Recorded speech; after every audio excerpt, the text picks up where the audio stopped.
There was a lot of talk, of course, in the wake of the budget that we might finally find out when the next, well, general election is potentially going to be. However, of course, we do have some other elections coming up. Of course, we've got more local elections coming up. And given the fact that the last local elections, we saw the Tories lose a ton of local council seats and local Conservative councillors be incredibly annoyed about the fact that they were losing their seats because of what was going on in national government. So that'll be fun to see in November, them getting angry again if, of course, this doesn't happen. But one election in particular that we should really point to that is happening and point to the fact that, yes, this is going to be quite an important election. The general election, of course, itself is quite important. But if you were to say, well, which election is going to be like the second most important in the country going on, I would say that it's going to be the Tees Valley mayoral election. Now, we've covered in the past quite a lot, what's been going on in Tees Valley, most importantly with the Freeport. A lot of very, very dodgy stuff going on there. And if you want to look up just some of that stuff and those videos that we've done in the past, like I say, go check those out. They are very, very interesting, to say the least. But we even went over one of the local MPs who had been tried to be silenced for speaking out about some of the corruptions and the concerns that were going on in the report and what's been going on in the Tees Valley area around that Freeport in particular as well. So the Tees Valley mayoral election is coming up, and luckily, surprise, surprise, guess what? Looks like Houchen's going to lose it. And what's more important about this is Houchen won the Tees Valley mayoral election on about 90%, like 90% of the vote he won it on. So that is a big, no, it wasn't 90%, was it? No. No, 70%. Sorry, yeah, 90%. Sorry, you won it on 70% of the vote. But no, he won it on 70% of the vote, so ignore that. So again, that's still quite a lot of to massive amount to overcome for any body to try and overdo. And of course, in election, the incumbent does tend to have the advantage in any votes. But I think with all this corruption going on, all the stuff going on with the Tories, I think this has just added to it. And once we get someone new in, because so far, all the candidates, at least the candidates that have been announced so far, have all said they want to do a full, independent inquiry into what's going on in Tees Valley and to have a look further into what's going on here and broaden the scope of the initial inquiry. Because, as we said, Michael Gove really narrowed the scope of the Tees Valley inquiry, so it couldn't actually look at should we say, any corruption or anything like that. But it did say that there's stuff that, needs to be looked at. There's quite a lot of concerns to be found about this. So today we're going to go have a look at the Yorkshire Post because they've done some fantastic reporting what's been going on in the Tees Valley, as well as Private Eye.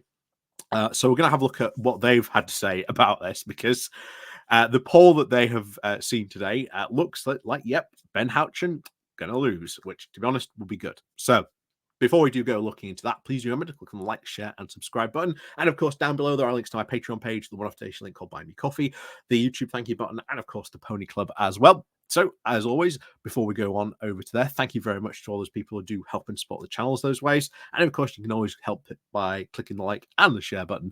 And now, on with this.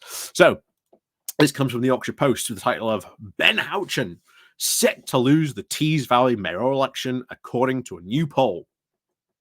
So, the polling commissioned by the communications agency Yasper and conducted by Census Wide saw over 1,000 people in the Tees Valley asked about the elections that are due to take place in the region's combined authority mayor on May the 2nd.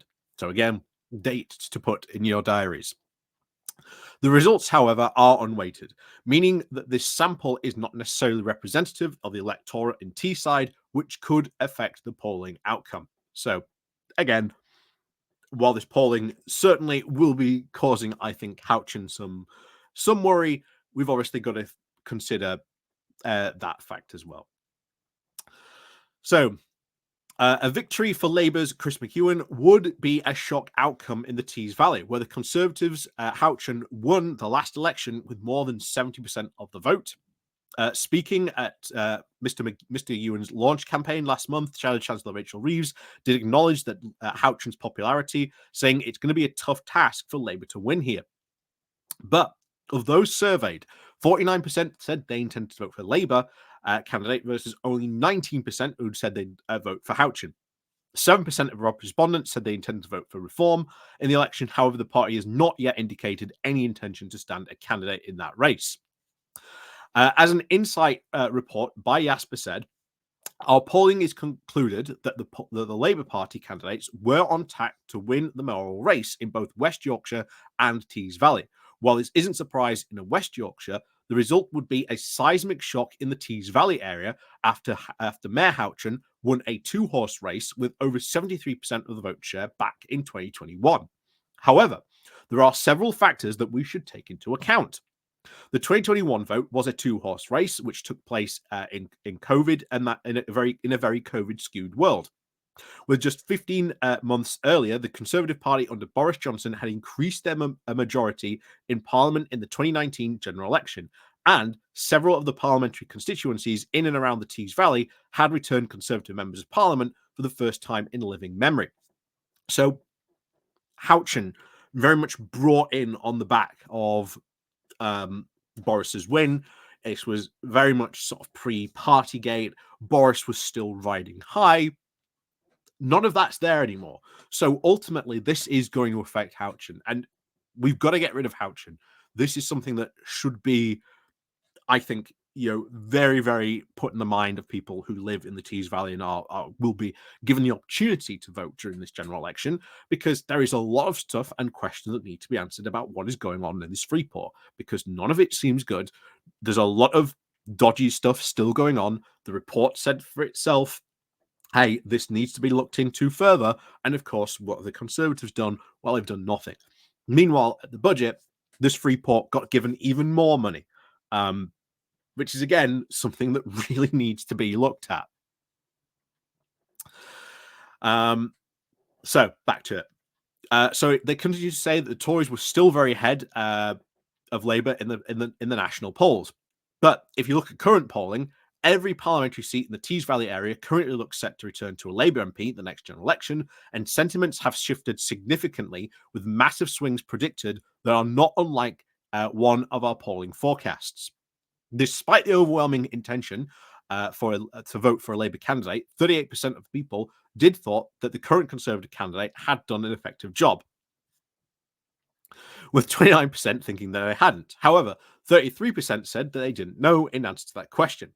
Even on the controversial topic of the operation of the flagship Tees Work project, which had been subject to a very critical report about the governance problems, the respondents were more positive than negative about Houchen's handling on this issue. Which, again, I don't know how you can be positive about Houchen's handling of that issue. It has been very, very clear there has been a very large mishandling of this. And of course, ultimately, that would be Houchen's responsibility. He has massively mishandled this issue. The report about about it was very damning about that. I don't understand why people would be so positive about that. Anyway, the report said that despite the much interest and the associated media coverage, 38% of respondents counted the current mayor handling of the Tees Works redevelopment as, quote, positive, with a further 38% sharing either neither positive nor negative. Just 12% said they had a negative perception, with 11% saying that they didn't know. So this, to me, signals that Labour do need to really push this. They need to push this, I think, as an election issue, and bring it to the people and to people's attention that, hey, there's a lot of stuff going on here at the Tees Works, and we've had that report. Houchen doesn't seem to be too willing to implement many of the changes that have been recommended by the report. There is no further follow-up report, which again was recommended as well. That, of course, will be the national government, but of course, the mayor himself can do that. But of course, Houchen isn't likely to do that. I wonder why. But something that I think should be very, very much stressed to people living in that area and given the opportunity to vote in that mayoral election. Yeah, you need to get rid of Houchen. Desperately, you need to get rid of it, because honestly, if you are going to have a good look at what's going on wrong here, then there's two options here. A, you need to get rid of Houchen, and the second one, you get a Labour government in, and they can also have a proper look at what's going on here. So either way, there will be a look, but the Tees Valley election, I think, is very important, and I would rather there be a victory here with a Labour mayor who can really look at what's going on here and start uncovering what's going on. Because when you've got one who is meant to be like a real key witness, remember the last report didn't have any incentive to compel. So a lot of the people who were mentioned in the report or might have information didn't even respond to it or said, "Oh, we've done nothing wrong. We can't prove it." Just the report has got nothing into that. You even had one person, as was brought up a couple of times, who just refused to get involved with the inquiry at all. And of course, like I say, the inquiry had no power to compel testimony or anything like that. So it's very clear there's some dodgy stuff going on, and it needs to be properly investigated. So, roll on, hopefully May the 2nd, and we can get rid of Houchen. And maybe, who knows, maybe we might have a May election. Who knows? The only person who can answer that, of course, is Rishi Sunak, but we'll see what happens. But anyway, of course, as always, thank you very much for watching. And of course, as always, we'll see you all next time.